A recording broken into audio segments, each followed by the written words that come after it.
Hello and welcome to BQ Prime. I'm Hiral Dadia. Joining us on the show today, we have Mr. Naveen Trivedi from HDFC Securities as well as Sanjay Manyal from ICICI Securities joining in to actually discuss what it means for an HUL with a foray into health and well-being space. As we know, HUL has announced its entry into health and well-being with the acquisition of a 51% stake in OZiva and a 19.8% stake in Nutrition Lab, which is the company called Wellbeing Nutrition. Let's understand what it actually means for the company. Naveen, let me come to you first. Overall, what is your first take with regards to this acquisition? Yeah, so I would say certainly from the core business to acquiring and taking stake in D2C sort of companies. Hmm. So I would say last couple of years, we've been seeing that the new age business is seeing a lot of traction.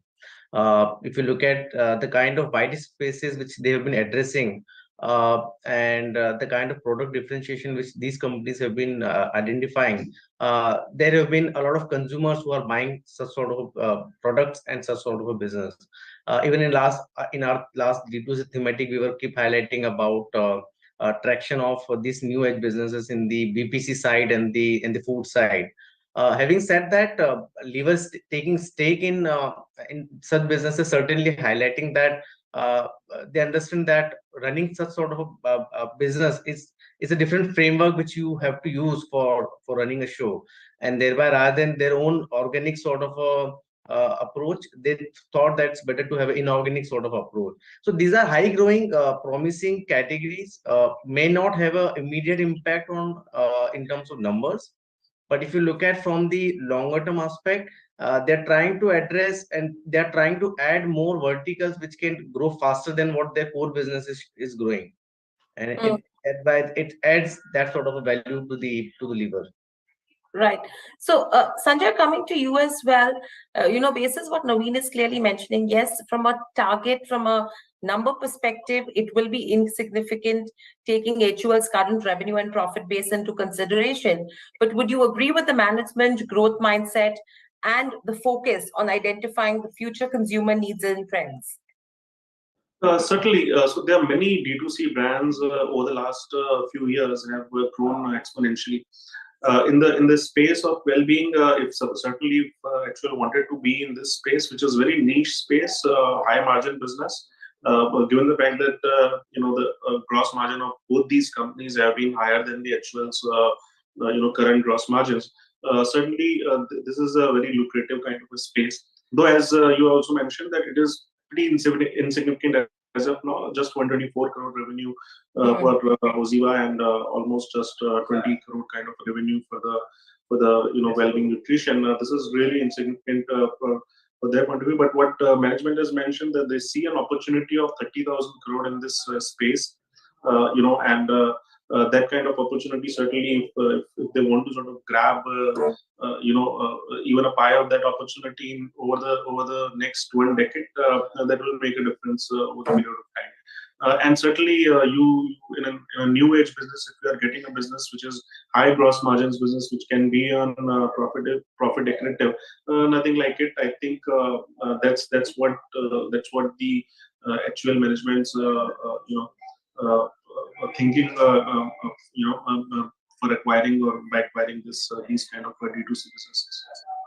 Right. So overall, with that said and done, clearly they've said that they will be bringing in their global brands as well, which the parent Unilever has acquired 7 of them, which has a revenue of almost around 1 billion euros in coming years.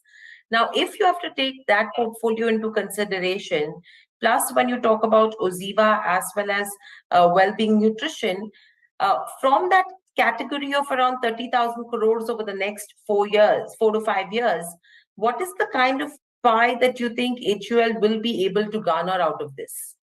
That will be very, very difficult to understand. But given the fact that these two brands have been, at least what I could understand, over the last 3-4 years, growing exponentially, I think these brands which they have acquired can certainly become approximately 1,000 crore kind of a business over the next 5 to 10 years, and that probably And obviously, as you mentioned, that 7 of the brands globally they acquired in last 3 years, 3 to 4 years, and those brands could also sort of aid to the revenue once they launch those brands in India. Certainly, that space, that category can become a sizable category for them. They gave an example of liquid detergent. In last 1 decade, liquid detergent was literally nothing. As of now, it is liquid detergent along with some premium detergent products is almost contributing, almost contributing 2,000 crore to the revenue, or 10% of their overall detergent business or overall home care business. So these businesses in a small bits and pieces can become much bigger over the period of time. Right. In fact, when you talk about past acquisitions as well, overall in FY13, HUL had acquired an Aquagel. FY16, they acquired Indulekha. Aditya Milk was another acquisition they made in FY19. And I think VWash was something that they acquired in FY20. So overall, if you have to see these acquisitions, Naveen, how have the acquisitions grown in terms of business for an HUL? So certainly, Indulekha was the one of the highlighted acquisition which they have done, and the scale which they have achieved after that. Uh, I would say it's a mixed bag, because typically, if you look at in the Indian context, you will find acquisitions have a mixed bag sort of a performance historically also. Not only per se from Lever's point of view, but in general also, if you look at maybe Imami buying Cash King, and thereby they've seen how difficult was the journey. It all depends on at what journey of the brand you acquired. So when they acquired Indulekha, the scale was not very high, and Lever with their expertise in the GT side, they could capitalize in terms of the scale. So similar to, I think, these two brands, they're still at a very small scale, and thereby in the entire journey of these two brands, Lever is still on that sort of a metric. They are at the initial stage of the acquiring. So thereby the scale to that extent can be meaningful if they do it over the next 5 years, 10 years sort of time frame. Categories are meaningful, and thereby it offers a market leader like Lever to perform well over the years. Right. And from a margin perspective, do you think both these deals are going to be margin accretive? Because taking into consideration, if you see, if you have to say compare it to an Horlicks HFD portfolio as well, the price index is almost 8 times, right? So how do you see the margin picture playing out? Typically, if you look at in the D2C side, BPC companies are having anywhere from 65% gross margin to 75% gross margin. Food side, you will find 35-40% is a gross margin. So these two brands are in between. Despite they are such a super premium positioning, the margins levels are still, I would say, moderate compared to what in the price index they are there. There can be some levers in terms of the sourcing which Lever can utilize, because they have some expertise from the Horlicks side also. They have their own supply chain thing, where they can have much better sourcing of the RM side going ahead. So margin side, there will be some tailwinds. I don't have any issue there if the margin will be a challenge. The challenge will be how the brand will do a success in the GT side. Certainly, like at a super premium pricing point, they could attract a decent consumer franchisee in the online side. Need to understand how the offline side, what sort of consumer which will continue to buy. I think MT they can do well. GT, I am still not sure about how they can be successful, and thereby we need to keep checking about the scalability of such businesses once they become offline sort of a channel. Right. Sanjay, coming to you, how would you view this? Because clearly OZiva and Nutrition Wellbeing, both of them actually are D2C brands, primarily businesses coming in from online. How do you see the GTM expansion on that front? And because clearly, HUL will have to help both these companies grow from an offline perspective. So how are you seeing that play? No, I believe within the GT space, it will be initially pretty difficult to sort of distribute these brands, given the fact that most of these products are at a premium price range, and but rather than probably concentrating on GT, they might leverage their chemist channel network, given the fact that Horlicks and Boost has been also driving the sales from the chemist channel network, and that probably can help.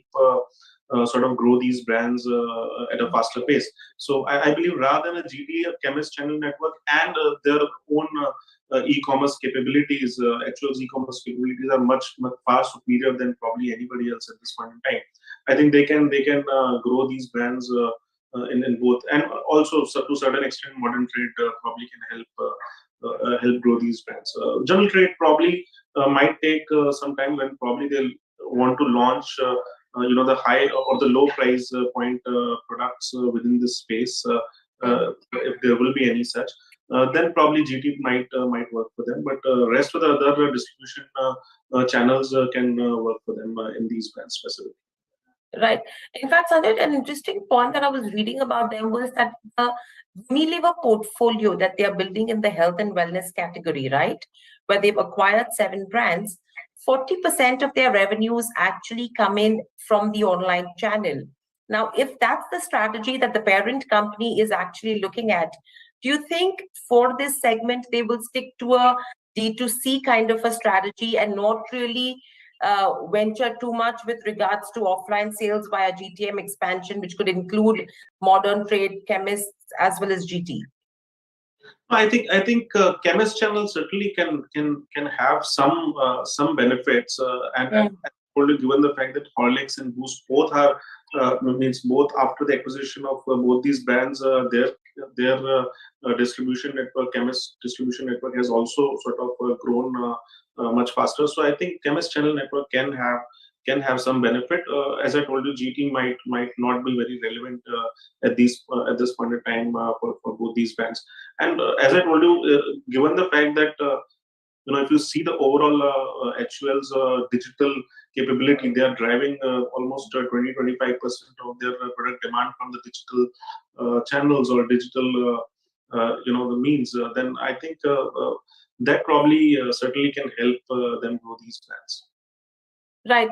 Naveen, coming to you as well, overall from a capability perspective, from a focus segment perspective, what will that strategy be according to for an HUL? Do you think, areas like sleep and stress, women's health, gut health, beauty from within, and plant-based where the demand potential looks quite strong, that is something now what HUL wants to focus on?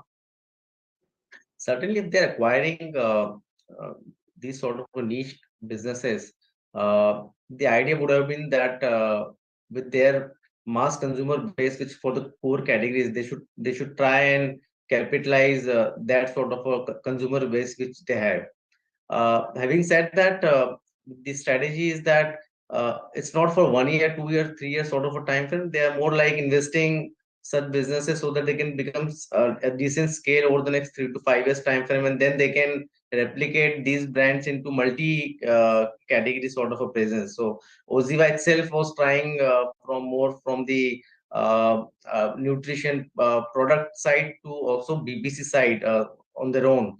So certainly going ahead, you will find a lot of brands which maybe starting as a health and wellness, they will also participate in the BPC side going ahead. So the strategy is that first they take this brand into more scalable and more brand record sort of a point of view, and then they can diversify the portfolio. And that's how I think they should try and replicate similar success in other categories also.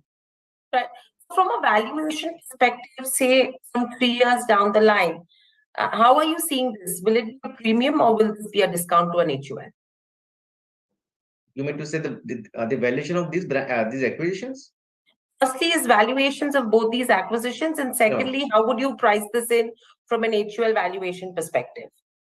See, I would say in D2C side, given their non-linear sort of a trajectory, it's very difficult to say if certain business is expensive or certain valuations are not expensive, because It all depends on who is running the show and how much confidence you are there in terms of their core strength of a brand of or the business.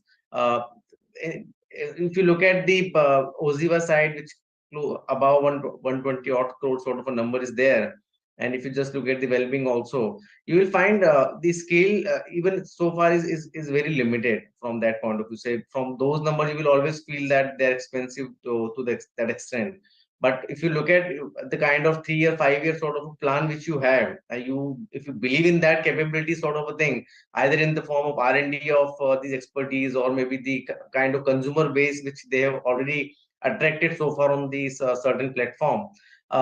Based on that, you can always have a debate about are they expensive or not. Prima facie, it all depends on who wants to run the business from here onwards. Maybe Lever at these brands, they can see a much better future for the next 3 to 5 years time frame. So then it all depends on what sort of absolute money you are giving, rather than the multiples on a current revenue run rate sort of thing, in our opinion. Right. And Sanjay, what would your view be in terms from a valuation perspective?